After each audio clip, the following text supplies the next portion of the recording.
Important fire button setting, जिसको on करते ही आपका फायर बटन हो जाएगा बहुत ज्यादा पावरफुल, जो आपके गेम प्ले को बना देगी अज्जू भाई से राइस स्टार। अरे यार क्या बात कर रहे हो यार, भाई से मतलब कुछ ही बोलो। तो वैसे अज्जू भाई का भी आजकल गेम प्ले सुधर गया है फायर राइस गेमिंग के टिप्स एंड ट्रिक देखकर।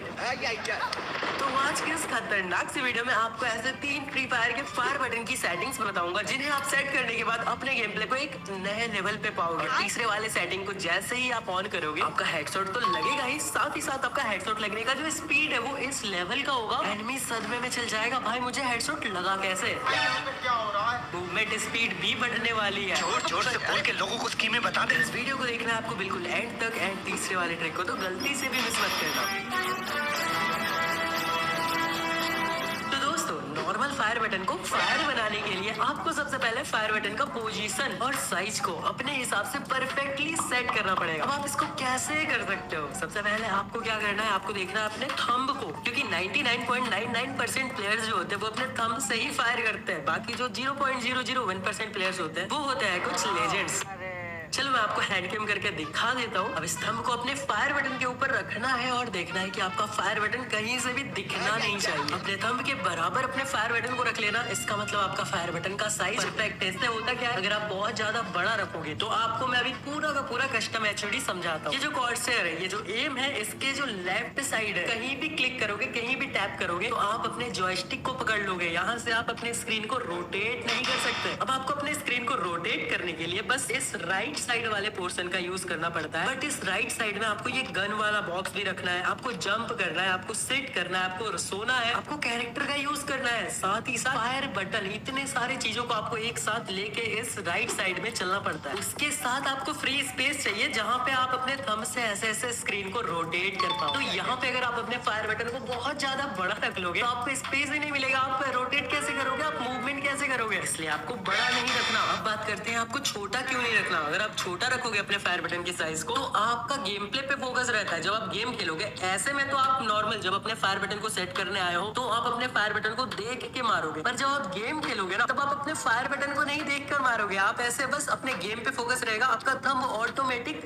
आपके फायर बटन पे जाएगा और ऑटोमेटिक वो फायर करेगा बिना देखे। तब कई बार क्या होता है, अगर आपका फायर बटन बहुत छोटा है तो आपका थंब जो है वो थोड़ा सा इधर उधर चला जाता है, जिसकी वजह से फायर नहीं होता है। तब क्या होता है, आपको एनिमी मार के चला जाता है। यहाँ पे ये मिस्टेक होती है। इसलिए दोस्तों, साइज तो मैटर करता है। साइज परफेक्ट होना चाहिए, ज्यादा बड़ा भी नहीं, ज्यादा छोटा भी नहीं। अब बात करते हैं फायर बटन के पोजीशन की। मैंने अपने बहुत सारे वीडियोस में कहा है कि अपने फायर बटन को रखना है आपको थोड़ा सा नीचे, जिससे कि आपको ड्रैग करने के लिए एक अच्छा सा जगह मिले। पर फिर मैंने एक चीज नोटिस किया कि जब हम ड्रैग करते हैं तो वो कुछ मिली सेकेंड्स में ही ड्रैग होके ऊपर चला जाता है, एंड हमें सिर्फ एनिमी के यहाँ से यहाँ तक एम को लेके जाना होता है। अब एम पैर से हेड तक जाएगा, उसमें स्पीड मैटर करता है यार, डिस्टेंस मैटर नहीं करता। फायर बटन को मैं कितना ऊपर तक ट्रैक कर रहा हूँ, हाँ ये तब काम आएगा जब मैं एक ही गन से बहुत देर तक लगातार फायर करूँ। पर मेरी वीडियोस में आपने ये भी सीखा होगा कि आपको लगातार कभी भी किसी भी गन से फायर नहीं करना है। उससे आपका गन रिकॉइल करेगा और आपका गोली इधर उधर जाएगा, हेडशॉट तो लगेंगे ही नहीं। आपको 5 से 6 गोली एक बार में फायर करना है। फिर अगर एनिमी नहीं मरता है, इतने में तो एनिमी हेडशॉट से खत्म हो जाना चाहिए, बट फिर भी अगर नहीं होता है तो आपको थोड़ा सा ब्रेक लेना है। या तो आप वॉल लगा दो, या फिर आप एक बार सेटअप करो, या फिर थोड़ा जंप कर लो, कुछ भी कर लो, बट 5-6 गोली के बाद आपको एक ब्रेक लेना है। यूएमपी और एके ऐसे गनों में तो बिल्कुल एकदम याद से यही करना है, समझ रहे हो? बैक टू द पॉइंट, हमें यहाँ पे अपने फायर बटन को रखना कहाँ है। मैंने बहुत ज्यादा दिमाग लगाया, बहुत ज्यादा रिसर्च किया और फिर ये चीज समझा कि हमारा जो डिफॉल्ट फायर बटन का पोजीशन होता है वो भी कुछ खराब नहीं होता, क्योंकि आपको स्पेस प्रॉपर मिल ही जाता है। एंड आप कभी भी ऐसे फोन को होल्ड करोगे तो आपका जो थंब है वो इसी जगह पे नेचुरली आएगा। आप अपने फोन को ऐसे होल्ड करो और आपका थंब देखो कहाँ पे जा रहा है, यहाँ से आपको अब ड्रैग करना है। तो इस चीज को दिमाग में रखते हुए फायर बटन के पोजीशन को खुद से सेट करो। क्या बात है, क्या बात है। अब हमने इसका साइज भी सेट कर लिया और परफेक्टली इसका पोजीशन भी सेट कर लिया अपने हिसाब से। अब बहुत सारे प्लेयर्स एक मिस्टेक करते हैं, वो अपने फायर बटन को हाइड कर देते हैं, मतलब उसका ऑपेसिटी को बिल्कुल कम कर देते हैं, जिससे कि आप फायर करते टाइम आपका हाथ वहाँ पे नहीं जाता, इधर उधर चला जाता, आपको फायर बटन दिखाई नहीं देता।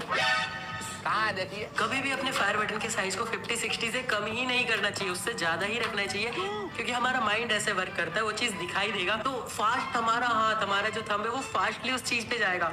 अगर वो दिखाई नहीं देगा हमें ऐसे अंधा मारेंगे, कई बार उस पर टैप नहीं होगा, इधर उधर हो जाए, बिल्कुल फास्ट उस चीज पे नहीं जाएगा। हमारा माइंड ऐसे ही वर्क करता है यार, तो चीज दिखाई देता है उस पर हमारा मूवमेंट फास्ट होता है। आप इस चीज को एक बार ट्राई करके देखना, एक बार बिल्कुल ओपेसिटी 0 करके देखना और एक बार 100 पे करके देखना, आपको बहुत ज्यादा डिफरेंस पता चलेगा। बाकी एक चीज मैंने यूट्यूब पे कहीं पे तो देखा था कि ये जो लेफ्ट फायर बटन है ना, इसको ला के फायर बटन के ऊपर रख देना होता है और उसके बाद इसको पकड़ के फायर करना होता है, ड्रैग करना होता है, तो बहुत अच्छे से ड्रैग होता है। पर इस चीज को मैंने ट्राई किया अपने फोन में तो मुझे कोई भी डिफरेंस का अनुभव नहीं हुआ। आप चाहो तो आप इस चीज को ट्राई कर सकते हो और मुझे कमेंट में बताने क्या ये चीज वर्क कर रही है, क्या इससे ज्यादा हेडशॉट लग रहा है या फिर क्या हो रहा है इस चीज से। बाकी इस फायर बटन का काम होता है एनिमी को हेडशॉट मारना और कोई काम नहीं होता, क्योंकि आप एनिमी को 10 बॉडी शॉट मारोगे 20-20 का, तब जाके वो डाउन होगा। वहीं पे अगर आप एनिमी को 2 हेडशॉट मार दोगे तो वो खत्म हो जाएगा। बात तो सही है। और हेडशॉट मारने के लिए आपको ऑलवेज करना रहता है ड्रैग, और ड्रैग करने के लिए काम करता है हमारा सेंसिटिविटी। अगर आपका सेंसिटिविटी परफेक्टली सेट है तो आप इजीली एनिमीज को हेडशॉट मार पाओगे। फायर बटन का रोल तो रहता ही है 90%, पर सेंसिटिविटी भी इसमें वर्क करती है और उसका भी रोल रहता है 90%। टोटल हो गया 180% भाई। मैं तो यही कहूंगा कि आप जितना ज्यादा हो सके अपने सेंसिटिविटी को रखो।